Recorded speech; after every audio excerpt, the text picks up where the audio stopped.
واشرفوا في كل شيء للتباهي،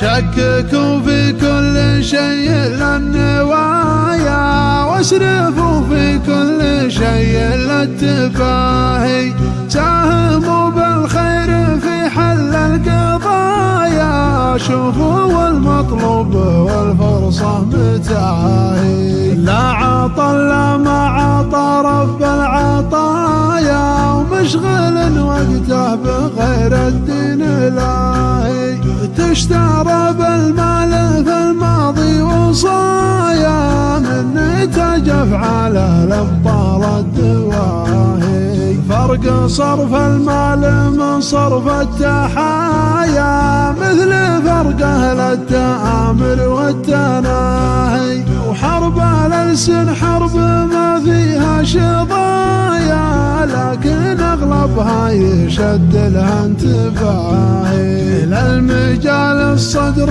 وجنوب زوايا، وان قالت المجلس اعرف اتجاهي، اغنام الموقف اذا منه تهايا، وعند من له قدر لوجهي وجاهي، فوق الارض ادعس على رؤوس الحيايا، وان طحت القوم ما يبسى تشفاهي، راعي مسؤول عن بعض الرعايا، واقدر اتصرف له وان البال ساهي، شككوا في كل شيء للنوايا،